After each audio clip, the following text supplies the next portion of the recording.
gan yi ñëw teral la ki xam gan yi ñëw teral la ki xam terangay Sénégal kon dañ ko war a wane gan yi ñëw teral la ki xam. Bonsoir à tous et bienvenue dans votre émission gastronomique Saveurs du Sénégal. Nous sommes à Yène dans le département de Rufisque et ce soir c'est un numéro spécial que nous allons vous proposer avec Goût de France et le système des Nations Unies. Nous allons vous amener dans les cantines scolaires. Suivez-moi, c'est parti, let's go!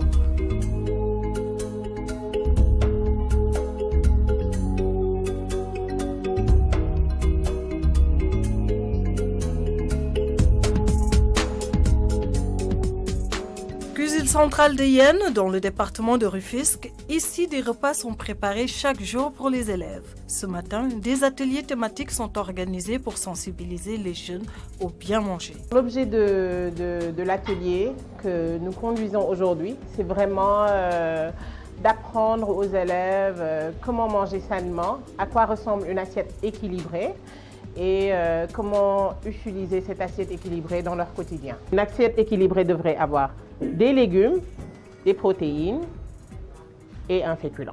L'alimentation scolaire est un investissement primordial qui vise à briser le cercle vicieux de la pauvreté en milieu scolaire et à lutter contre l'inéquité, à améliorer la cohésion sociale et les conditions de vie des parents d'élèves. Filet de dorade en croûte de cacahuète. Toujours dans Saveurs du Sénégal, nous sommes avec Madame Fatiha Terki, directrice et représentante résidente du PAM. Bonsoir Madame. Bonsoir. Je suis très heureuse d'être votre invitée aujourd'hui. On célèbre un événement très important qui est celui des cantines scolaires et comment on investit dans le capital humain. Alors ce sera ma première question. Quelle est aujourd'hui l'importance des cantines scolaires ? Les cantines scolaires sont très importantes et encore une fois au Sénégal, il n'y a personne à convaincre. Toutes les autorités, le président lui-même, son Excellence Macky Sall, est convaincu de l'importance des cantines scolaires.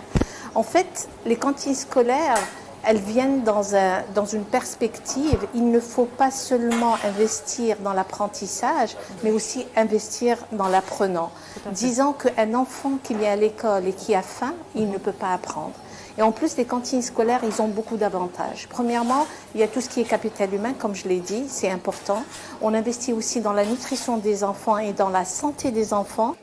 C'est un enjeu de santé, bien évidemment, parce qu'il faut aux enfants une alimentation saine. C'est un enjeu partout dans le monde, c'est un enjeu ici au Sénégal, c'est un enjeu aussi en France.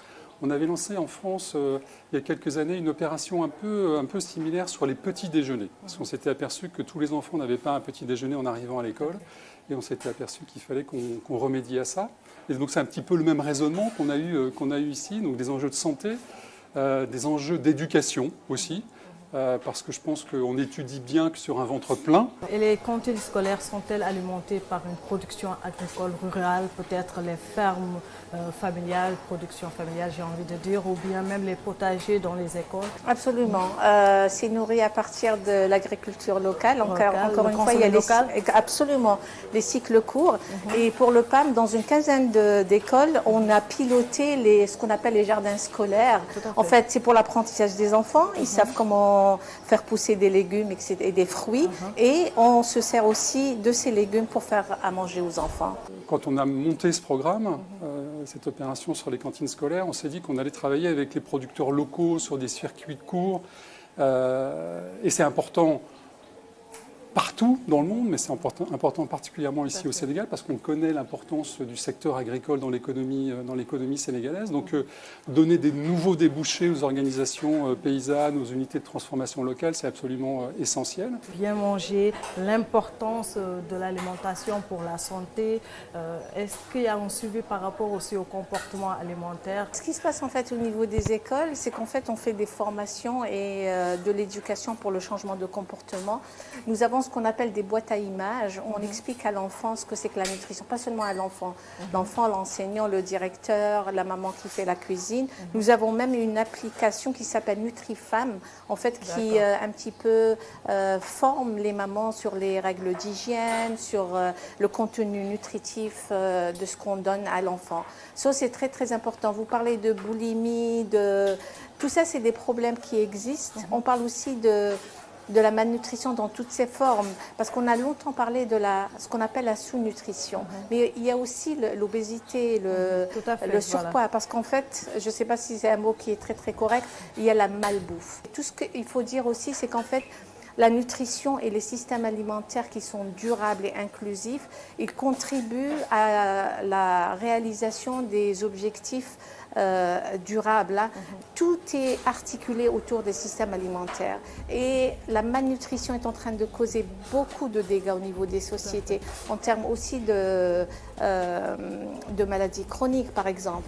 Et les systèmes de santé au niveau des pays ne sont pas prêts à accueillir ce type de maladies qui sont lourdes dans le temps, etc. C'est juste pour dire que la nutrition et les systèmes alimentaires sont vraiment au milieu de toutes les activités dans le domaine du développement. Quelle est aujourd'hui l'implication de votre institution en faveur des cantines scolaires? Alors, elle prend différentes formes. La plus facile et celle que vous attendez certainement, c'est combien on y met. Je vais juste vous donner un chiffre, ça sera entre 2020 et 2022 à peu près 2 millions d'euros sur ce programme de cantine scolaire. Mais ce n'est pas que ça. Vous savez, la coopération entre le Sénégal et la France, déjà c'est une vieille histoire. C'est une vieille histoire. Et je dis souvent, avec ses ombres et ses lumières, il faut tout assumer. Mais c'est une coopération, et c'est un des rares pays au monde où c'est comme ça, qui couvre tous les domaines possibles et imaginables. On va parler de politique, d'économie, de santé, de climat, de défense et de sécurité, de sport, de culture, et j'en passe. Et donc, dans ce paysage très dense, très fourni de coopération, il y a quelques pépites comme ça, qui ont un sens particulier, notamment les cantines scolaires. Pour ne rien vous cacher, c'est un projet que j'avais en tête depuis longtemps, parce qu'aussi, nos deux présidents, le président Macky Sall et le président Macron, se sont personnellement impliqués dans ce programme de cantine scolaire qui trouve à s'appliquer ici au Sénégal, mais qui a une couverture presque mondiale. Qui figure même dans le plan Sénégal émergent. Qui figure dans le plan Sénégal émergent, tout à fait. D'ailleurs, pour les raisons que j'ai dites, c'est-à-dire qu'on sent bien qu'on a là quelque chose qui est important. Saveurs du Sénégal, je rappelle que c'est une émission qu'on a démarrée avec l'ambassade de France, qui est partenaire, j'ai envie de dire, de l'émission. On est en train de faire des travaux à la résidence de France. Et donc on va la rouvrir, et peut-être que ce sera une bonne occasion, en rouvrant la résidence en début d'année prochaine, j'espère fin janvier, de faire un nouveau numéro. Parce que c'est un merveilleux endroit. Il faut que les gens puissent découvrir et ce bâtiment rénové et le parc dans lequel il se trouve, qui est vraiment, je pense, un des plus beaux endroits de Dakar. J'ai la chance d'y vivre. Je le mesure tous les jours. Et je confirme. Ouais. Voilà. Et donc il y a le lieu en lui-même qui est assez magique, qui forme une espèce d'écrin très particulier. Qui fait face à Gorée. Qui fait face à Gorée pour une belle émission comme la vôtre. Je pense qu'il n'y a pas. Je vais dire qu'il n'y a pas plus bel écrin en tous les cas à Dakar. Et puis ça sera l'occasion de parler de sujets de gastronomie. Parce que là aussi, cette opération sur les cantines scolaires, elle s'inscrit dans une opération qu'on réitère, qu'on répète maintenant depuis 6 ans. Enfin, en tous les cas, c'est la 6e édition, qui s'appelle Goût de France, qui est une manière de faire découvrir la gastronomie française, une région aussi française, de la mettre à l'honneur. Et si on peut se voir en début d'année prochaine, ça sera avec grand plaisir. Goût de France dans les cantines scolaires, c'est mettre à l'honneur le rôle et l'action des cantines scolaires au Sénégal. Susciter la curiosité culinaire chez les élèves, mais aussi chez les personnels des cantines scolaires. Susciter l'intérêt des collectivités locales et des décideurs publics pour un possible modèle pour les cantines scolaires. Il y a beaucoup d'écoles qui ont des cantines scolaires au niveau de la commune de Rufisque, avec une cuisine centrale qui se trouve au niveau du lycée moderne, où des repas sont préparés est ventilé à travers plusieurs écoles dans la commune de Rufisque et peut-être aussi à Diamniadio et Sébikotane. Mais ça s'arrête là. Alors la particularité de la cuisine centrale de Yène, c'est que c'est une cuisine qui est calibrée pour aller vers la production d'à peu près 1000 à 2000 repas. Donc à terme, on pourrait non seulement assurer des repas aux élèves de la commune de Yène, mais même au niveau des autres communes qui sont autour de Yène. cantine bi nag li may ñaax parents d'élèves yi mooy cantine bi cantine ñëpp la pour ñëpp la pour ñu jox suñu seeni doom ñu ñëw fii di bindu di lekk normal jàng normal loolu moo tax ñu def fi cantine bi pour xale yi seen jàng mën a dugg seen bopp yi ëllëg si biir ñu mën a yegg fu ñu bëgg a yegg. Les cantines scolaires jouent un rôle de base dans l'éducation des enfants par la qualité nutritionnelle, mais aussi le contenu des aliments qui permet aux enfants de connaître l'environnement dans lequel nous vivons et dont nous nous nourrissons. On n'est pas obligé d'aller chercher de la pâtisserie ou des aliments qui viennent d'extérieur pour faire de la bonne cuisine. On peut faire nos desserts, nos plats à base des produits locaux qui se trouvent ici au Sénégal, comme le bissap, le ditar et plein d'autres aliments. Le programme alimentaire mondial veut impliquer le gouvernement du Sénégal, les communautés et les partenaires techniques et financiers dans la stratégie de pérennisation des cantines scolaires. Vous savez que le département de Rufisque est l'un des rares départements du Sénégal, sinon le seul, à disposer d'un plan alimentaire territorial, et cela depuis 2016, avec l'encadrement et le soutien du GRDR et également de SICODER. Et à partir de ce plan qui visait donc à accompagner les agriculteurs, également travailler dans la pérennisation et l'organisation de la transformation des produits agricoles, mais aussi assurer une alimentation saine, durable. C'était ça les mots-clés du plan alimentaire territorial de Rufisque. Et à partir de ce plan, nous avions pensé au niveau du département de Rufisque que toutes les communes qui étaient intéressées par ce plan pouvaient créer des cantines scolaires. Les enfants, bien sûr, la jeunesse, c'est l'avenir d'un pays. Mais il faut aussi effectivement pouvoir penser que départ le matin, rentrer le soir ou revenir à midi à la famille, c'est souvent loin, à pied. Et c'est une très très belle initiative de pouvoir donner un repas équilibré avec des produits locaux, ce que j'ai vu ce matin. Et ça, c'est très important. Vous connaissez la culture bio? La culture bio, ça se passe à Toba-Biara. Les légumes, le poisson, ce sont les producteurs de Yène. Ils produisent et nous associons. Donc nous contribuons à leur performance. Actuellement, je suis en train de leur faire des filets de capitaine poêlés aux petits légumes. Pour certains enfants, la cantine scolaire représente le seul repas équilibré de la journée.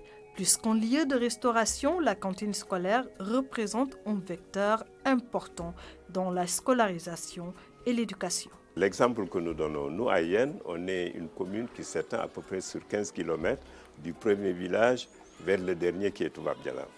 Et ce sont des enfants qui viennent des différents villages, même au-delà de notre commune. Il y a des enfants qui nous viennent de la commune de Dias, qui sont au lycée et au collège. Je dis à mes camarades de s'inscrire à la cantine parce que c'est mieux pour nous que de rentrer chez nous. Le transport, ça fait 400 francs CFA. On ne peut pas toujours faire le transport avec 400 francs CFA. C'est mieux de rester à l'école, de s'inscrire à la cantine que de rentrer chez nous. Et c'est pour cela que si on permet à l'élève qui prend sa pause à midi, on lui sert le repas à midi, midi et quart, il a 1 heure de temps pour prendre son repas et se reposer et pour pouvoir reprendre donc les cours. Et ça a un impact positif d'après ce que les enseignants et les parents nous ont dit. Et je pense que notre volonté, c'est non seulement d'assurer cela pour le lycée et le collège, mais d'aller vers les écoles primaires pour les aider à prendre un repas équilibré entre les interclasses. Donc les cantines scolaires, aujourd'hui, pour nous, ça permet de donner un complément à cette initiative et de pouvoir pérenniser un petit peu ce nombre de repas. Et donc l'action que nous avons faite au niveau de la somme d'argent qui peut être apportée, qui va être apportée, c'est permettre de continuer cette action. Et c'est vrai que moi, je la vois sur tout le pays. Ça serait magnifique que ce soit une opération nationale et que les cantines scolaires elles soient développées dans toutes les régions du pays. L'essentiel, on ne peut pas bien courir, bien faire du sport si on mange mal. Et c'est pareil, si les enfants n'ont pas un repas équilibré, ils auront du mal à travailler l'après-midi. Donc il faut leur donner de quoi manger sainement. Et demain, ça sera de grands enfants et de futurs dirigeants peut-être, pourquoi pas. Alors le marathon, c'est le 20 et le 21. Alors le 20 et le 21 novembre, venez courir Dakar. Courez Dakar, tous. Un élève bien nourri est un élève qui réussit bien en classe. Saveurs du Sénégal, c'est fini pour aujourd'hui. On se donne rendez-vous prochainement pour un nouveau numéro de votre émission gastronomique Saveurs du Sénégal, émission qui valorise l'économie sénégalaise, le Made in Sénégal, le consommé local, le bien manger tout simplement. Je vous souhaite de passer une très belle soirée en compagnie des programmes de la RTS.